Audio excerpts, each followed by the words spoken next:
పాపాలకు అంతం లేదా చంద్రబాబు నాయుడు?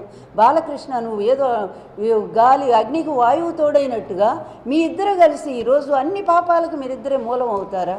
ఎన్నెన్ని చేస్తారు? తండ్రిని చంపారు, నీ వెన్నుపోటు పొడిచాడు నీ బావ, మీ అందరూ కలిసి చెప్పులేసి అవమానం చేశారు, చివరికి ఆయన ప్రాణాలు తీశారు. ఇంతకన్నా ఈ శిక్షకు మీరు ఎప్పుడోసారి మీరు చేసిన ఈ పాపానికి ఆ శిక్ష అనుభవించే రోజు కూడా దగ్గరలోనే ఉంది, నాకు తెలుసు అది. అట్లాగే ఆయన భార్య మీద నిందలేశారు, రోడ్డు మీద దోసేశారు, అర్ధరాత్రి ఇంట్లో నుంచి పంపించేశారు. ఎన్ని పాపాలు ఎన్నేం చేస్తారు స్త్రీల పట్ల మీరు? ఈరోజు మీ కుటుంబం ఒకటి, ఇతరుల కుటుంబాలు ఒకటా? ఈరోజు తర్వాత అసలు ఎన్ని రకాలుగా జగన్మోహన్ రెడ్డిని హత్య చేయడానికి ప్రయత్నం చేశారు. ఏదైనా రాజకీయంగా ఎదుర్కోవాలా? నువ్వు చేసిన మంచి ఏదైనా ఉంటే జనానికి చెప్పుకొని ఆడవాలా? అది చేతగాక ఒక అసమర్థుడివి, ఒక అవినీతిపరుడివి, ఒక చేతగాని వాడివి, నీకు అడ్మినిస్ట్రేషన్ 0 మార్క్ ఇవ్వాలా నీకు? అట్లాంటి వాడివి నువ్వు ఈరోజు వైఎస్ కుటుంబం మీద, ఆ ఇంటి ఆడపడుచు మీద, షర్మిల మీద ఇటువంటి వ్యాఖ్యలు చేస్తూ, అది ఈరోజు పోలీసులంతా కూడా అక్కడ పట్టుకుంటే జూబ్లీ హిల్స్ పోలీసులు అధికారులు అక్కడ వాళ్ళు కంప్లైంట్ చేశారు, ఈ వెబ్సైట్ ఈ ఏరియాలోనే ఉందని. వాళ్ళు చెక్ చేస్తే ఏబిఎన్ బిల్డింగ్ ఎవరిదంటే ఎన్బీకే బిల్డింగ్ అంటే నందమూరి బాలకృష్ణ బిల్డింగ్స్. ఈ బిల్డింగ్ గురించి గతంలో కూడా ఎప్పుడో 96లోనే ఏమో అసెంబ్లీలో పెద్ద గొడవ జరిగింది, బావమరిదికి ఎక్కువ అద్దెకి ఇచ్చేస్తున్నాడు గవర్నమెంట్ అని. ఇంత దారుణంగా ఇన్ని కుట్రలకి, ఇన్ని కుతంత్రాలకి, మహిళలను అవమానించడానికి నీ కార్యాలయం ఉపయోగపడుతుంది అంటే నీకు తెలియకుండా ఇవన్నీ జరుగుతున్నాయా బాలకృష్ణ? నువ్వేం చెప్తావయ్యా వచ్చి? మహిళల గురించి నువ్వు ఓట్లేయమని ఎట్లా అడుగుతావు? సిగ్గుండొద్దా నీకు? నువ్వు ఒక మహిళనేమో ఇక్కడ అవమానం చేస్తావు, తల్లి లాంటి ఈ తల్లి లాంటి లక్ష్మీపార్వతినేమో రోడ్డు మీద దోసేస్తారు. ఈరోజు వైఎస్ఆర్ కుటుంబంలో ఉండేటువంటి ఆడపిల్లనేమో ఇంత దారుణమైన హేయమైన, అదే నీ బిడ్డలు ఇద్దరున్నారు ఆడపిల్లలు, నేను చెప్తా ఉన్నాను, ఏదో ఒకరోజు ఈ శాపం నీకు కూడా తగులుతుంది, ఈ పాపం నీకు కూడా తగులుతుంది. 100% ఇతర స్త్రీలను అవమానం చేసేటువంటి మీకు కూడా ఇట్లాంటి పాపమే మీకు తగలకపోతే మీరు చూడండి, మీరు బాధపడే రోజు, అవమానపడే రోజు కూడా తొందరలోనే రాబోతుంది. ఎవరికి తెలుసు మీ ఇంటి వెనక ఎన్ని రహస్యాలు ఉన్నాయో మొత్తం ఫిల్మ్ నగర్ అడగండి, ఫిల్మ్ నగర్లో మీ ఇంటి గుట్టంతా కూడా చెప్తారు, ఏం జరిగిందో కూడా అందరికీ తెలుసు. అందువల్ల మనం ఏదో బయటికి మనం గొప్ప అని చెప్పుకున్నంత మాత్రాన అదేమి గొప్పలు కాదు. ఇంట్లో మీ లోపల జరిగిన మీ అంతఃపుర రహస్యాలన్నీ కూడా ఎవరిని అడిగినా కూడా చెప్తారు. అయినా ఇంతవరకు కూడా మేము మాట్లాడలేదు. ఆ గౌరవం ఇచ్చాము. ఎందుకు ఇచ్చామంటే నా భర్త నందమూరి తారక రామారావు గారిని చూసి నేను ఆ గౌరవం ఇచ్చాను. మీరు నన్నెన్ని రకాల అవమానాలు చేసినా నేను భరించాను.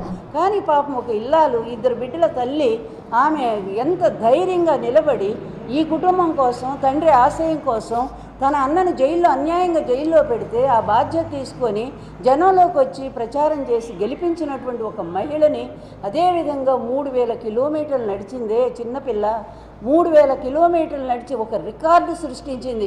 రాజకీయ చరిత్రలో షర్మిలమ్మ నడిచినంత నడక ఆడవాళ్ళలో ఎవరూ నడవలేదని ఒక అద్భుతమైన రికార్డు ఆమెకుంటే, ఇవన్నీ చూసి తట్టుకోలేక ముసలి నక్కవి నువ్వు, అసలు నీకు అసలు కొంచెం కూడా ఇంగిత జ్ఞానం లేదు, మంచి మానవత్వం అనే పదాలకి నీ నిఘంటువులోనే లేదు అసలు అర్థాలు.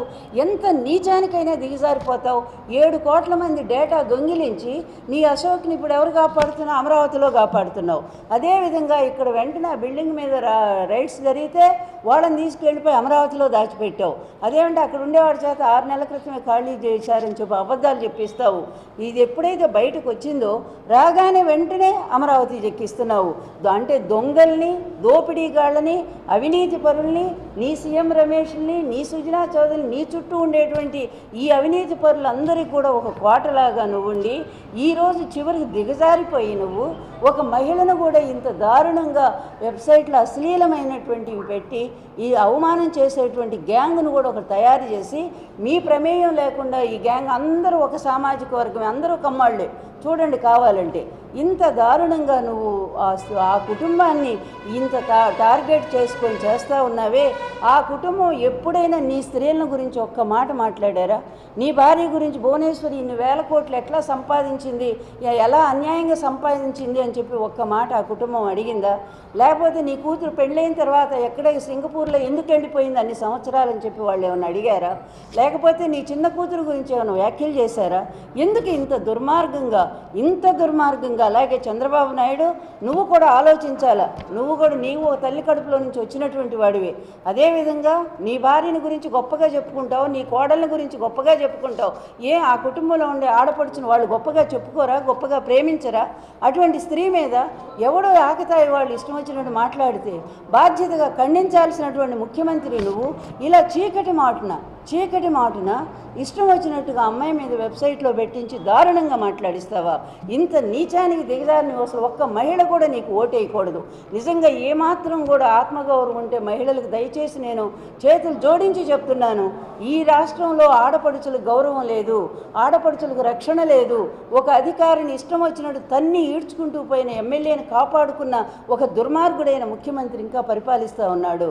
అదేవిధంగా అన్ని చోట్ల కాలేజీల్లో ఎంతమంది అమ్మాయిలు ఆత్మహత్యలు చేసుకున్నారో నారాయణ కాలేజీల్లో అందరికీ తెలిసినటువంటి విషయమే. ఒక దళిత స్త్రీని ఆమె భూమిని ఆక్రమిస్తే ఆమె నా భూమి అనేసరికి ఆమెను వివస్తరణ చేసి కొట్టారే నీ పార్టీ వాళ్ళు. ఇంత సిగ్గుమాలినటువంటి రాజకీయం, హత్యా రాజకీయం, నీచమైన రాజకీయం, మహిళలను అసభ్యంగా మాట్లాడేటువంటి హీనమైన రాజకీయం జరిపేటువంటి నువ్వు దీనికి తప్పనిసరిగా ఎన్నికల తర్వాత దీని పనిష్మెంట్ మొత్తం మీ కుటుంబం అంతా ఎదుర్కొంటుంది. ఆ రోజు మీ ఆడవాళ్ళంతా కూడా ఏడుస్తారు, మా తండ్రి ఇట్లాంటి వెధవ, మా మామ ఇట్లాంటి నీచుడా, ఇలాగ ఆడవాళ్ళని ఈ విధంగా అసభ్యంగా మాట్లాడుతూ ఈ పాటికే బ్రహ్మిణ ఒక స్టేట్మెంట్ ఇచ్చి ఉండాల్సింది నా ఉద్దేశం ప్రకారం. ఎందుకంటే బాగా చదువుకున్న పిల్ల, సంస్కారం ఉన్నటువంటి అమ్మాయి ఈ పాటికే ఒక స్టేట్మెంట్ ఇవ్వాలా. ఇట్లాంటి వాళ్ళకి చెప్పాలి, చెప్పు తీసుకొని కొట్టి మరీ చెప్పాలి, మొగుడికి కానీ లేకపోతే మామకు కానీ లేకపోతే తండ్రికి కానీ. ఇది తప్పు, ఆడవాళ్ళ జోలి పోకూడదు అని చెప్పాల్సింది. ఆ పిల్ల కూడా అంత మౌనంగా ఎందుకుందంటే తప్పు కదా. నువ్వు ఒక పారిశ్రామిక రంగంలో ఉన్నప్పుడు స్త్రీలను గౌరవించడం నీ కుటుంబానికి నేర్పొద్దమ్మా నువ్వు. అందువల్ల ఈ విధంగా ఇప్పుడైనా నువ్వు కనీసం వాళ్ళ